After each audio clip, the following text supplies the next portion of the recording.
Once again, good morning to everyone. Delighted to be with you again. My thanks to the bishop for this invitation to be a part of this annual conference.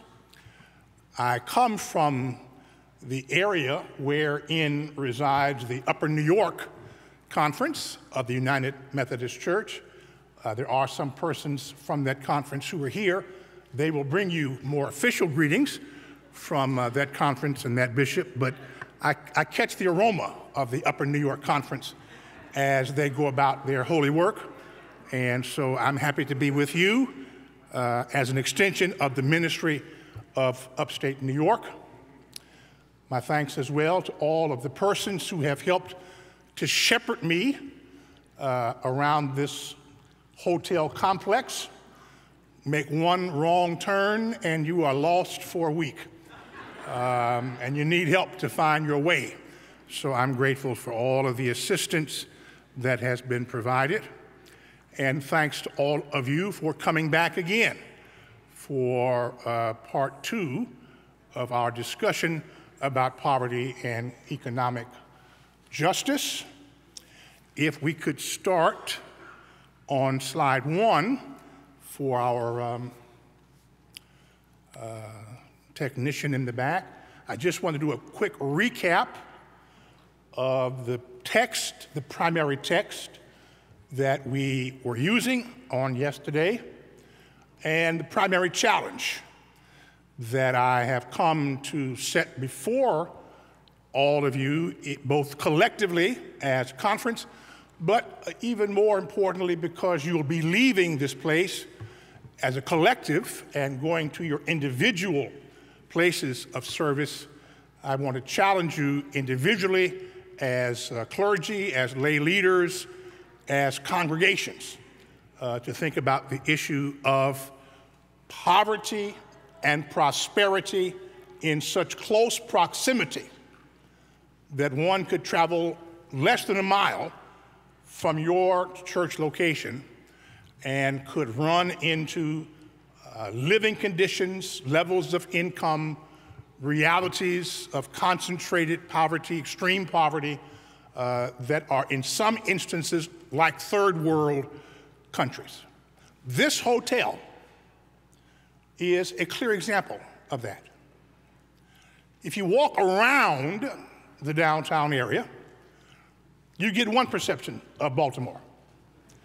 You get the harbor perception. You get the yachts. I look out my window in the hotel out onto the harbor. I see yachts and boats lined up, manifestations of prosperity and wealth and comfort and excess.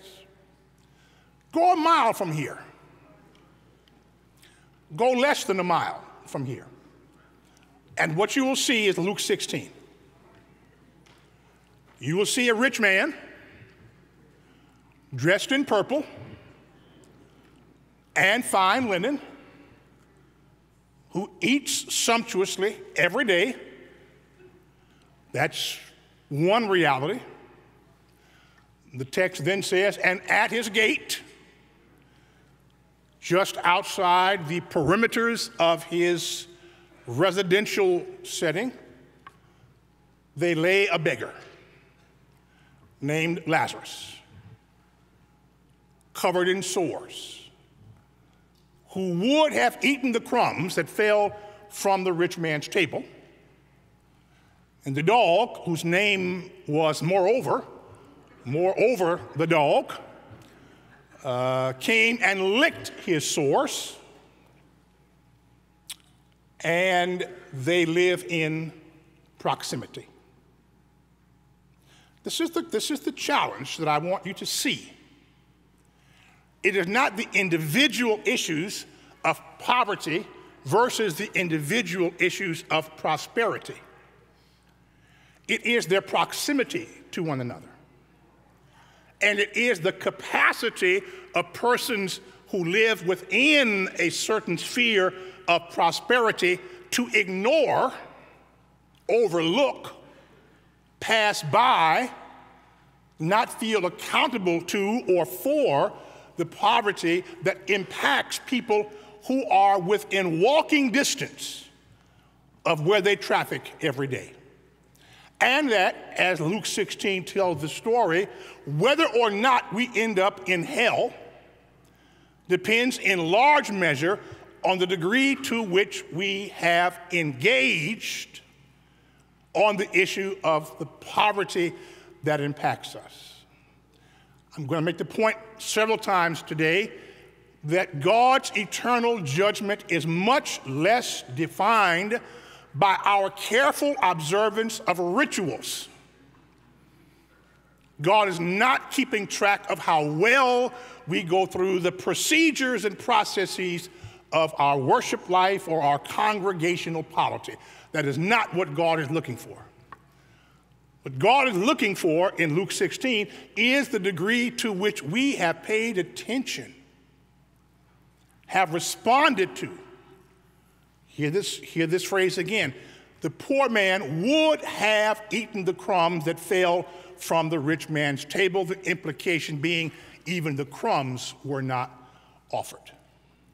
And then this quote from Martin Luther King Jr., this was part of his 1963 I Have a Dream speech, in which he said that African Americans live on an island of poverty in the midst of a great sea of material prosperity.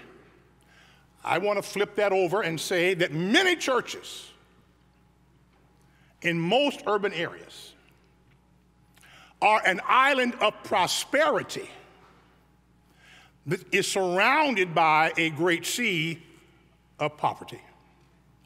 And that what we have to do is find a way to engage with what is going on just outside our door.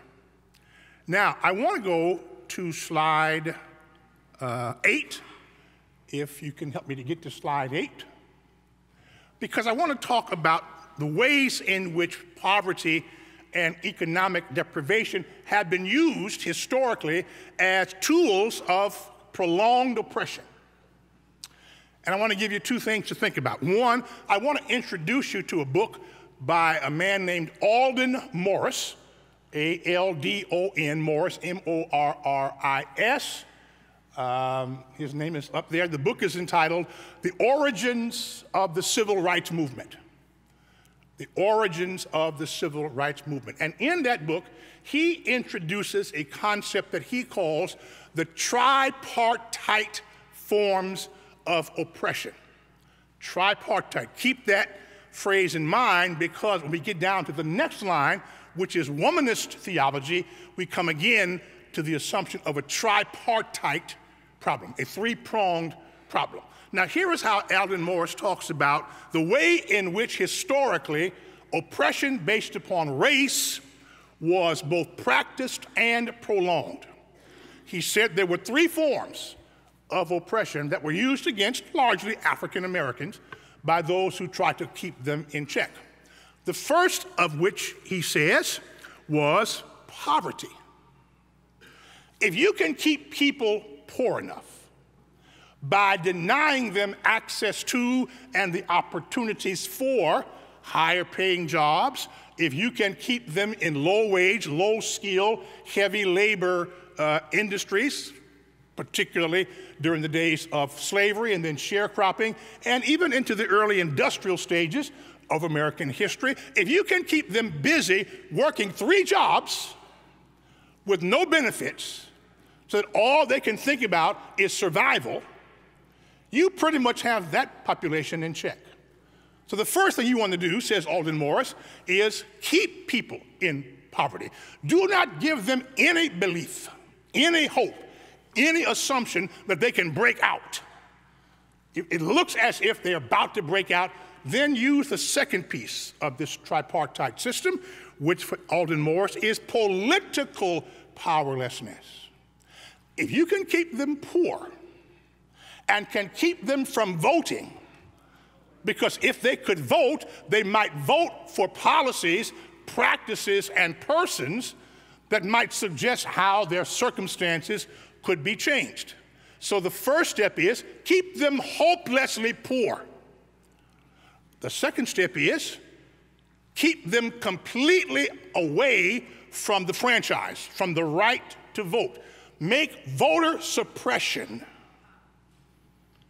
voter intimidation, one of the guiding principles of prolonged oppression. Someone caught me yesterday down in the lobby because I think when I was here for the bishop for the previous event, a much smaller event, I told a story about my uncle, whose name was Edward Donahue. How do the African Americans get these names? McMickle and Donahue. It just doesn't sound like anything from Africa to me. Somebody has been interfering in the bloodline. But nevertheless, in 1930, at the age of 60, Edward Donahue went to register to vote for the first time in the county that houses Louisville, Kentucky. This is 1930. My family tree essentially runs into and through Kentucky. When he got to the registrar's table alone, and I will not use the word, I will just use the letter, the registrar said to him in 1930, "Inns," you can fill in the gap, "do not vote in Kentucky." He said, "Well, I've come to change that." Now, don't ask me where a man by himself found the courage in Kentucky in 1930 to say to a white registrar of voters that he was going to change a centuries-long practice of denying the right to vote to certain people. But he said, "I've come to change that." Now, this is recorded in the Chicago Defender, which in those days was sort of the national newspaper for African Americans. So it was the November 7th, 1930 edition of the Defender that reported that this encounter had taken place. The second time Donahue spoke, he said, "I want to register to vote."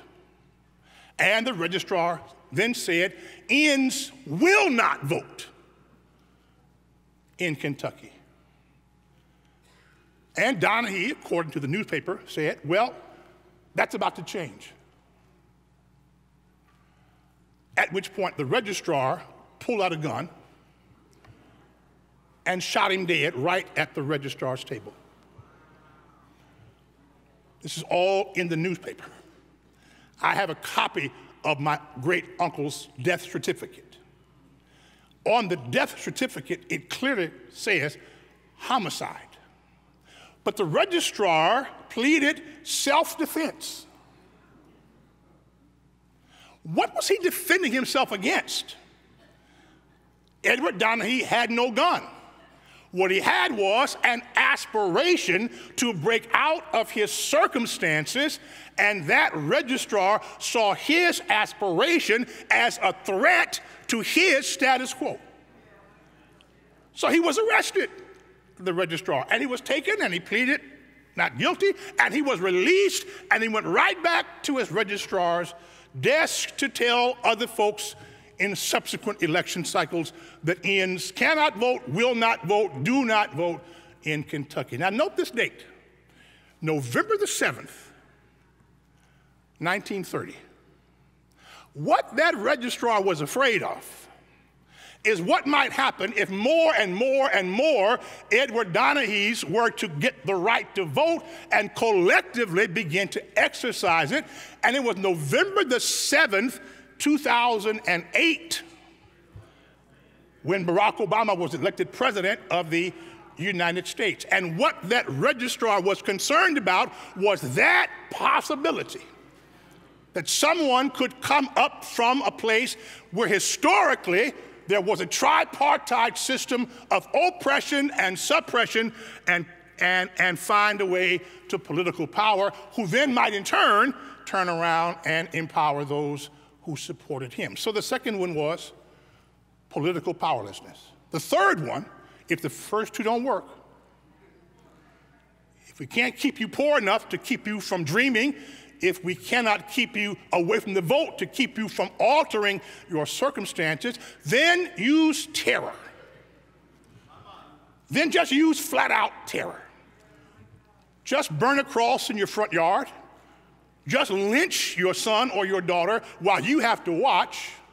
I invite those of you who are unaware of American history to spend some time studying the history of lynching in the United States of America. Very few African Americans flipped out on 9/11, 2001. We were, of course, tragically saddened by the circumstances and grieving the death of thousands of innocent Americans, but it was not the first time that African Americans have been exposed to terror. Terror for African Americans was not something that we'd never seen before. Edward Donaghy was the victim of terrorism. 3,000 known lynchings were facts of terrorism. The Ku Klux Klan, the White Citizens Council, all of these were manifestations of terrorism by Americans, on Americans, in the United States of America. This is how oppression is prolonged. Poverty, political powerlessness, and sheer brute terror. Just terrorize people. Take this man down in Texas, chain his body to the back of a pickup truck, and drag him through the streets of Texas until his head is detached from his body. Hang nooses anywhere that you want to. The impulse for terror has not left this country yet. So poverty, political powerlessness, and the use of terror scare folks to death. That's how you maintain an oppressive culture. Now we come down to the next line, if we could go back to slide 8, because there's another tripart system. And it is captured in the term, the Womanist Theology formula. It's important to notice that the Me Too movement provides us a prism through which to think about theology. In the 1960s, James Cone introduced black theology, which dealt with the issues of can you be both black and Christian? Then people in Latin America, like Gustavo Gutierrez from yesterday, said, me too. We've got another kind of oppression that is rooted in economics and poverty. And then female theologians, largely white, said, me too. And feminist theology was introduced based upon the notion that there are gender restrictions in the life of the church. There are only so many places that women can go when they are aspiring for careers in the ministry. Now, I must pause to thank the Methodist Church for being the joyful recipient of so many African American women who were Baptists.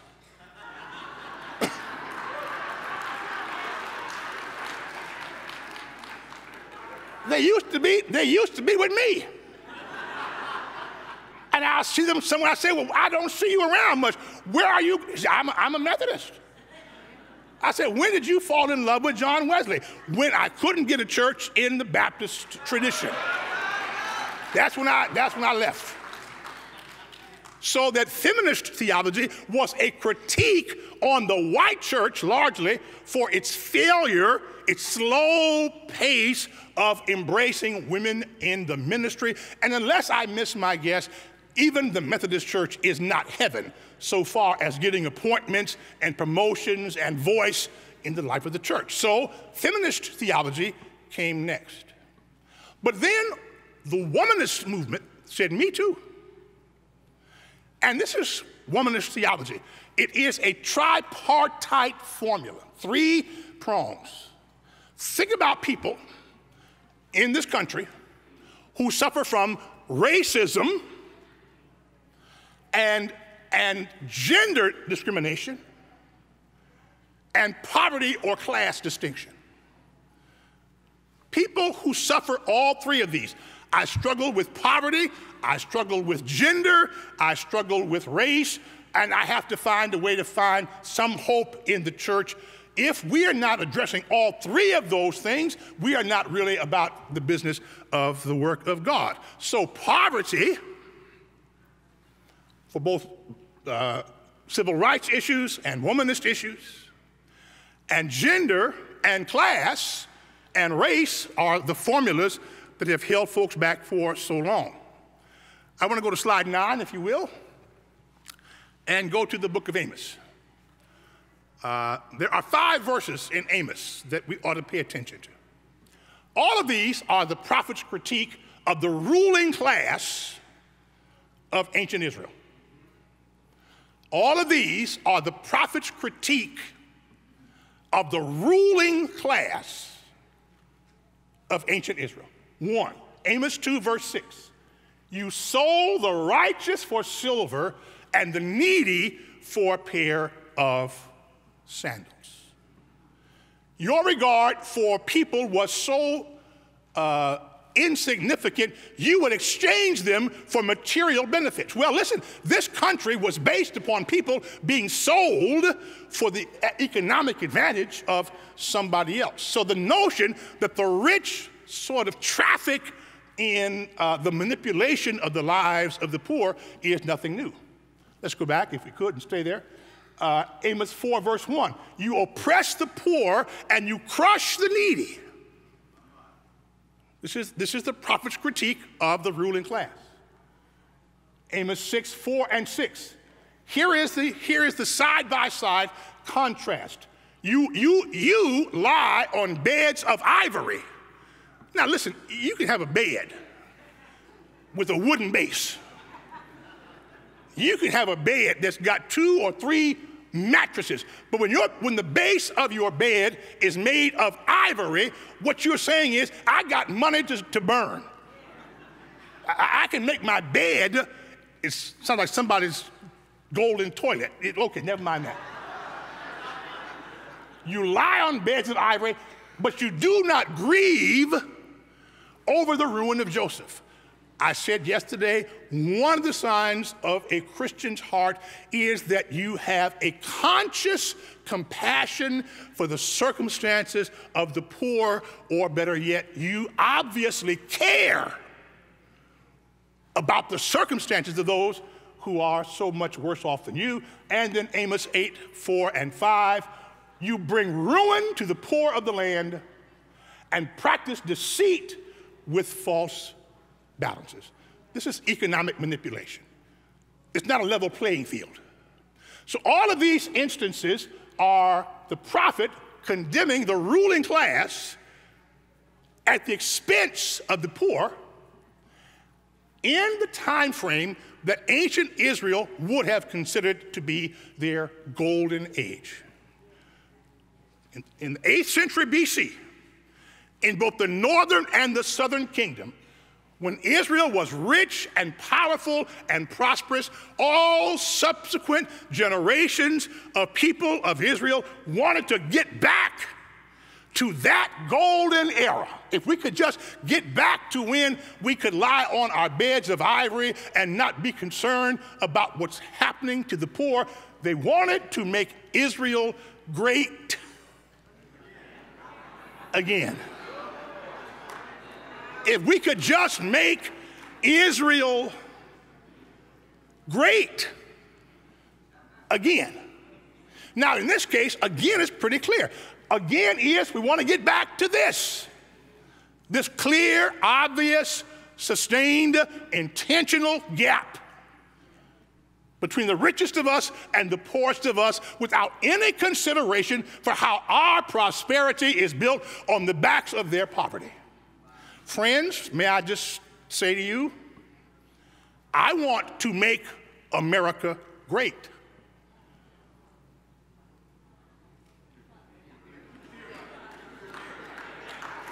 I really do.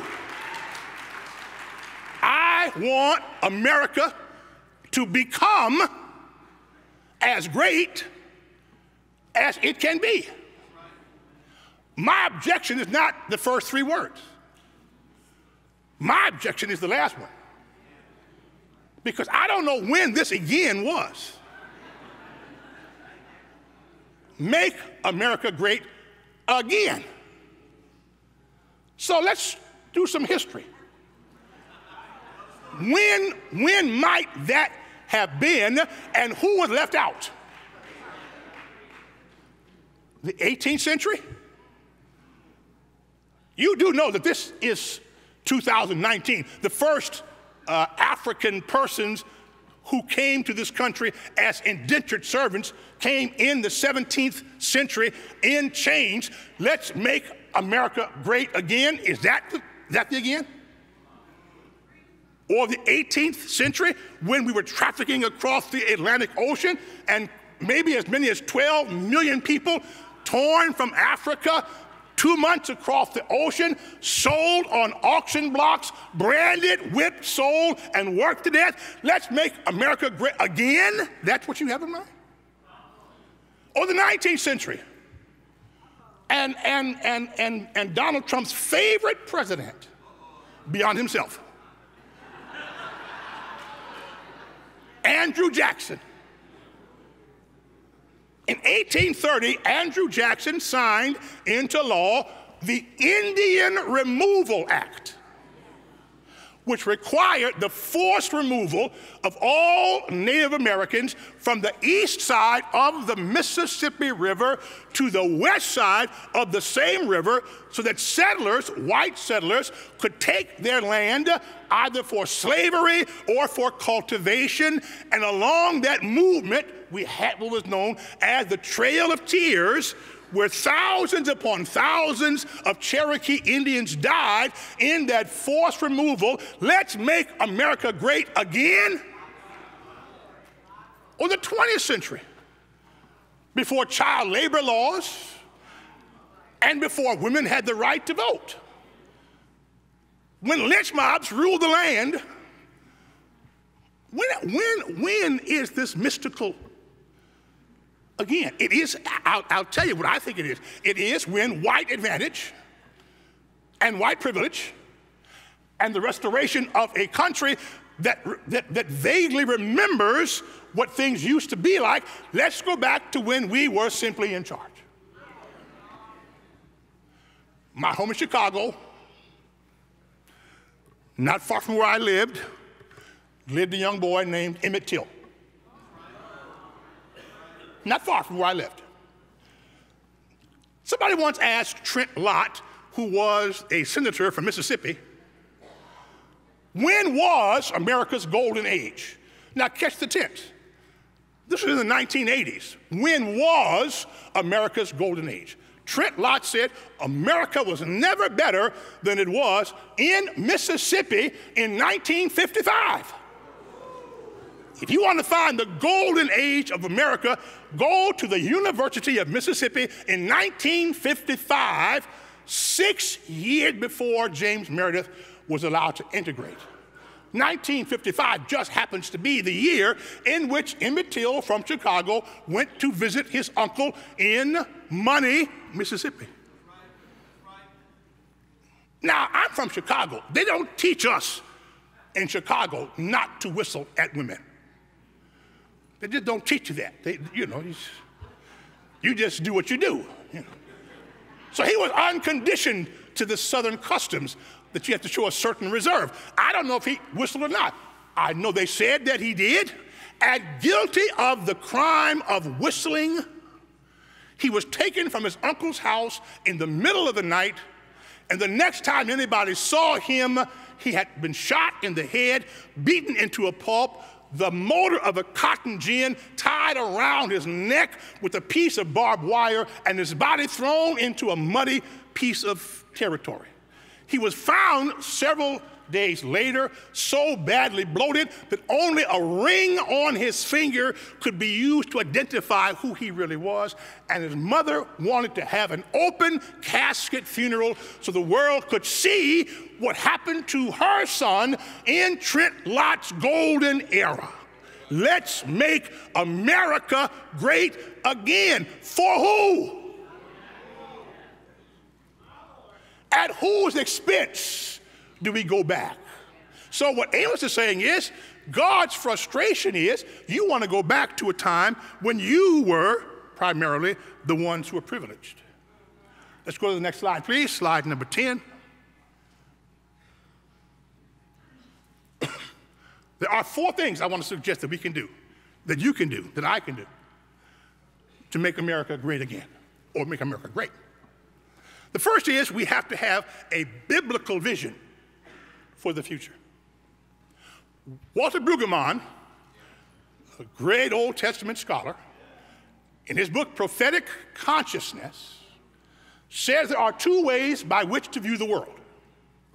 One he calls royal consciousness, and one he calls prophetic consciousness, or a royal vision or a prophetic vision. Now, the royal vision or the royal consciousness, says Brueggemann, is always to reinforce the status quo for the sake of the ruling class. Never envision a future that is different than that which is being envisioned by those who are in charge. Because if you do, they are likely to turn on you in order to preserve their status quo. So folks who are in charge tend to have, says Brueggemann, a royal consciousness. Let's keep the good times going for us. But, says Brueggemann, God's people ought to be free enough from the world to have a prophetic consciousness in which they are able to envision a future that does not necessarily begin and end with what is in the best interest of the ruling class. God wants God's people, that's you and me, to not be constrained by the notion that everything that is good is defined by those who are currently in power. Which consciousness do you have? Who defines your global vision? Is your worldview America first? Let me tell you this story. Barack Obama was not our first black president. I don't mean Bill Clinton either. He may have thought he was, but he was not. The first black president, and I know it must be true because I saw it in the movies, was Chris Rock. In the movie Head of State, Chris Rock is elected president of the United States. To make matters even more interesting, his vice president was Bernie Mac. Now, I would want to spend about 24 hours in the country governed by Chris Rock and Bernie Mac just to see what they might do for a day. That'd be about enough for me. It's about one day. In the movie, Chris Rock campaigns against a person who is an obvious clone of Dick Cheney. It's so conspicuous. And he ends every speech by saying, "God bless America and nobody else."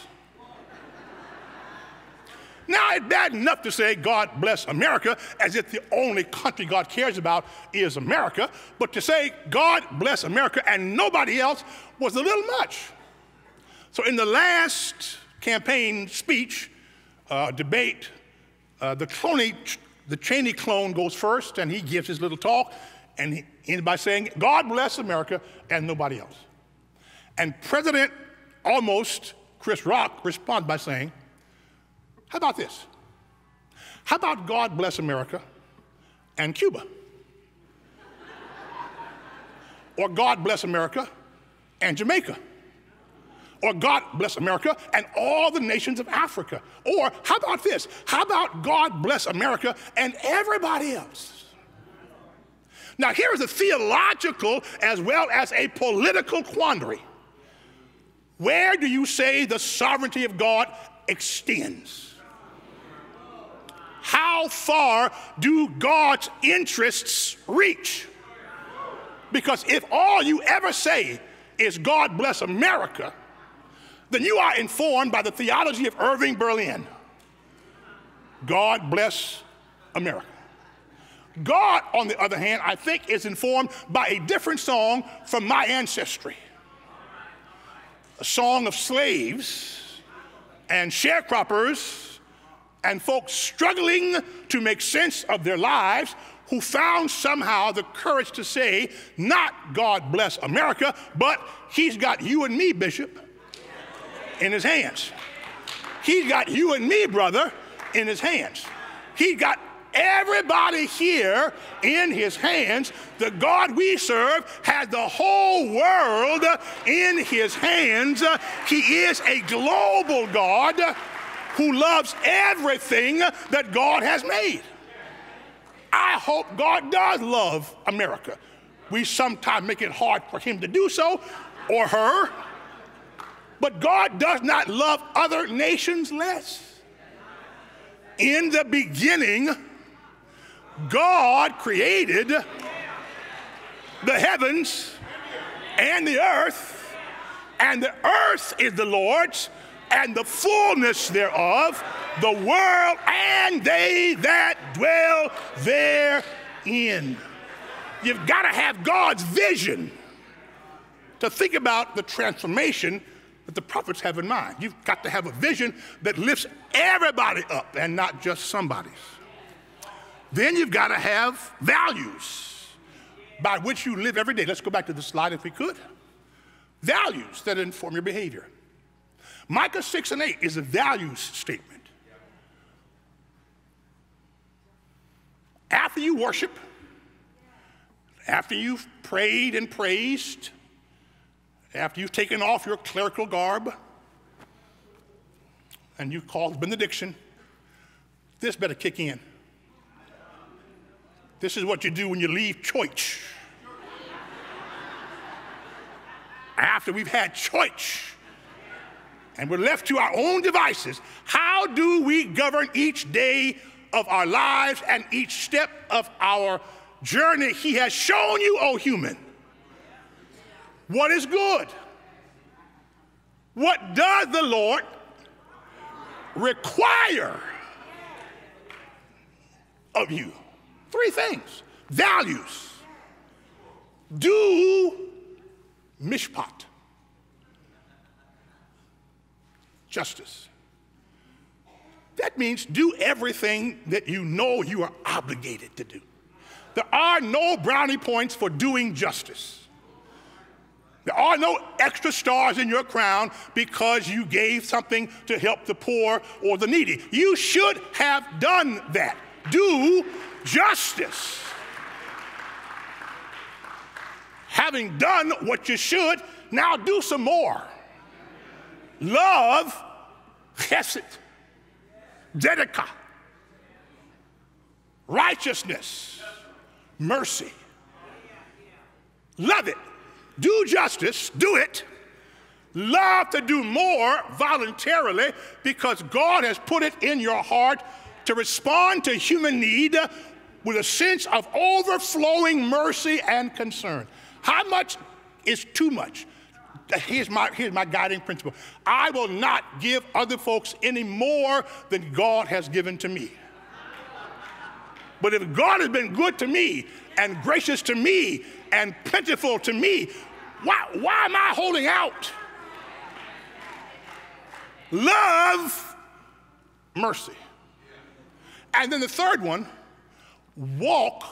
Now this word humbly is tricky because it doesn't mean humility in the sense of your head is down and you're walking 4 paces back. It means really walk obediently with your God.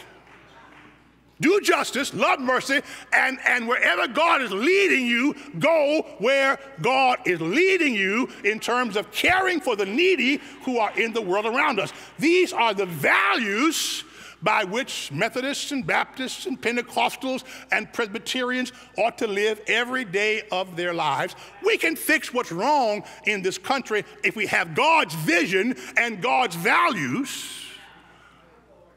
And then number 3, if you can go back, our voices as advocates for the vision that we are trying to establish. In Ezekiel 3, and again in Ezekiel 33, we are introduced to the term watchman. Now, pardon the male language, I'll just say it, but know that that's 10th century language. Son of man, I have made you a watchman over the house of Israel. What is a watchman? Ancient Israel was an accumulation of walled cities. Some folk lived inside the walls. Most folks lived outside the walls. When danger came, the folk on the outside of the walls were to be given warning in sufficient time that they could then move inside the wall before an approaching invading army could get to them. How would they know to stop what they were doing and make their way inside the walled city? There was someone up in a watchtower paying attention to what was going on in the surrounding environment. They only had one job. Watch. It's not complicated. Watch.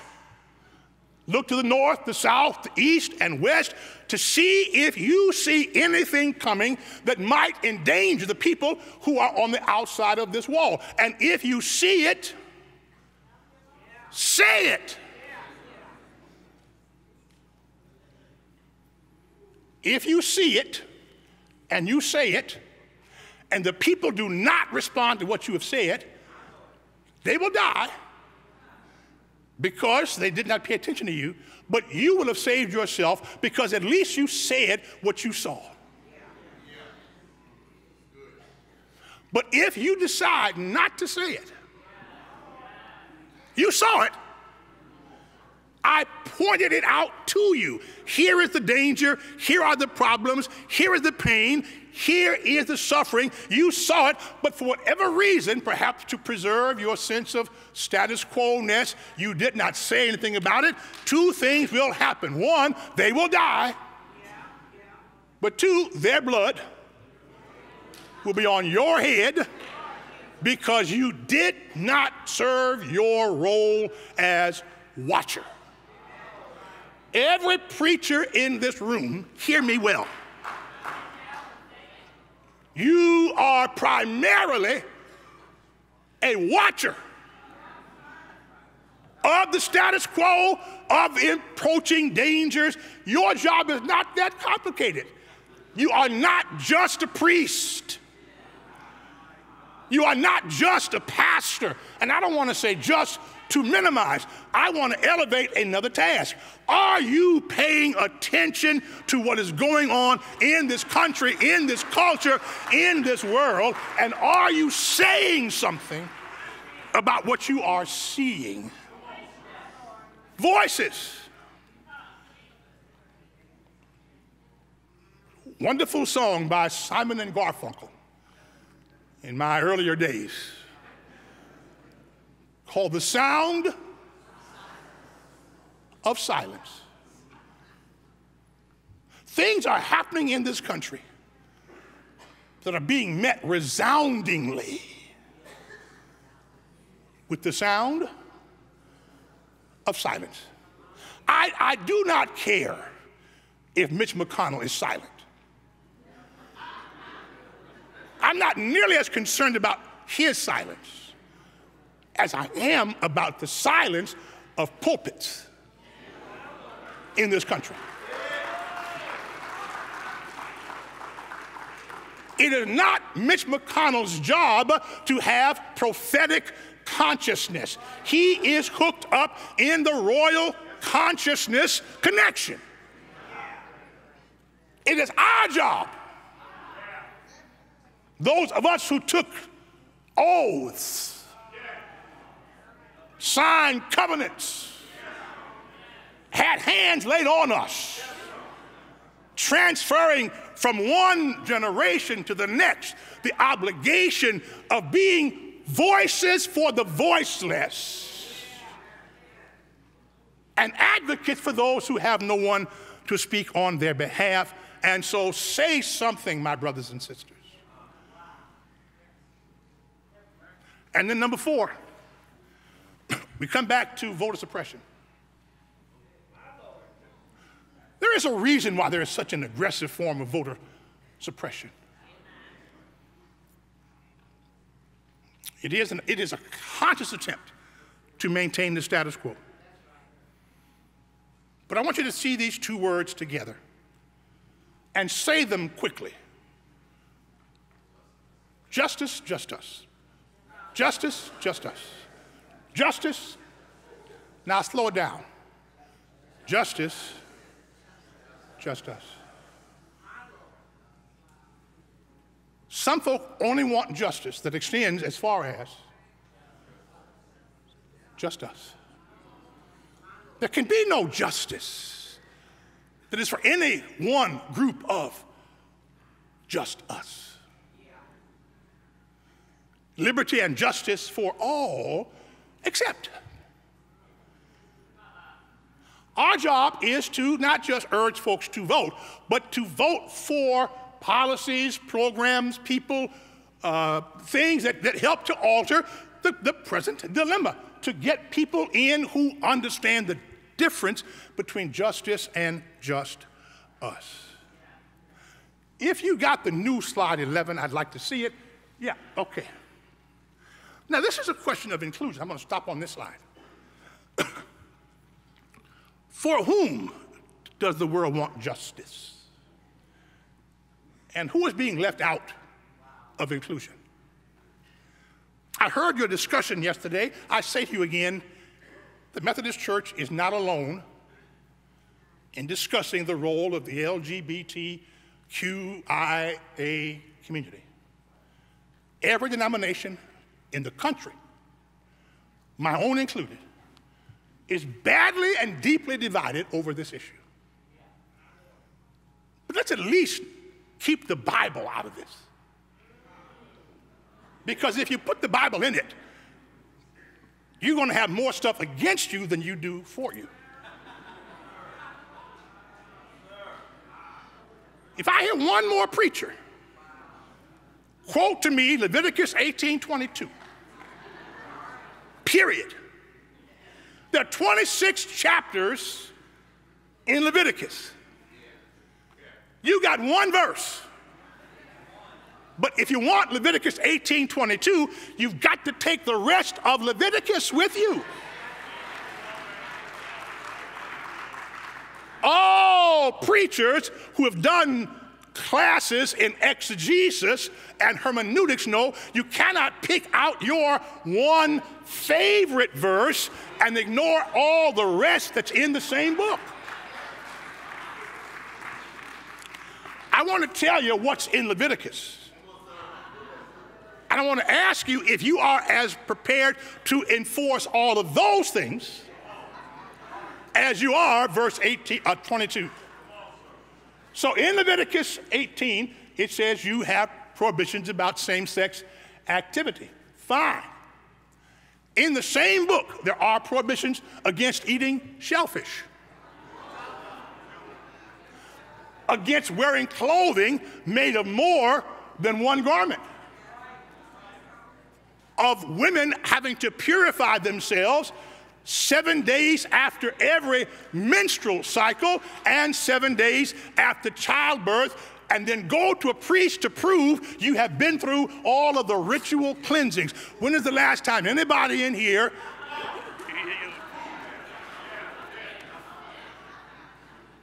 Leviticus says anyone caught in adultery, man and woman, should be stoned. We don't stone adulterers. We put them in the White House.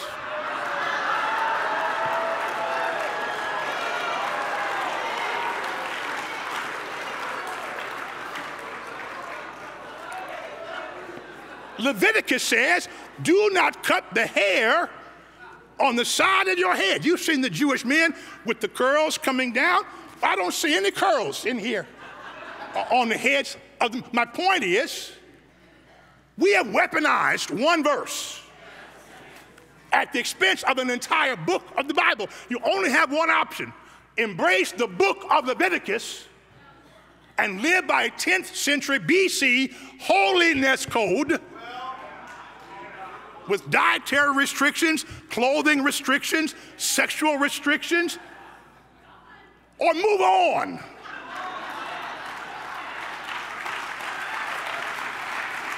And conclude that we do not live as a culture in a secular democracy by a 10th century BC holiness code, which even Israel does not observe anymore, except for 10% of their population. Okay, I'm rushing on to Romans 1. Oh, I've got to have Romans 1. Justice or just us? So Romans 1, says God has given them over to certain sins, same-sex sins. Okay, it's there. But keep reading. And when you want to get mad at everything Paul was mad about. Paul says, and as well, God gave them over to greed, slander, boastfulness, gossip, envy. All of our churches are caught up in strife right now. Murder, arrogance, and disobeying parents. You cannot take Romans 1, 24 and 25 and call it a day. Be as mad about the rest of this as you are about that one thing, or move on. No selective exegesis. No one-verse theology. We tend, you and I, to pick the one thing that we do not do. And we demonize the one thing that we do not do and call that God's will. But all the other stuff that we do, did anybody find yourself on that remaining list up there? Are you mad about that? Will you ban from ministry in your church anybody who is boastful, greedy, arrogant, divisive, strifeful? If you're not going to ordain folk of a particular sexual practice, then don't ordain adulterers.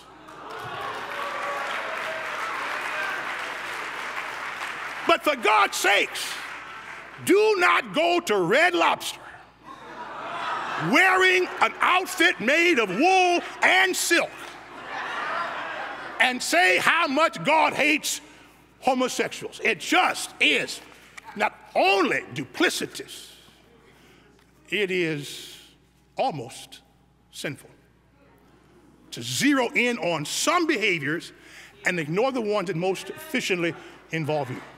So I want to give you one last verse, bishops. In Matthew 10, verses 3 and 4, we are introduced to the Lord's 12 disciples.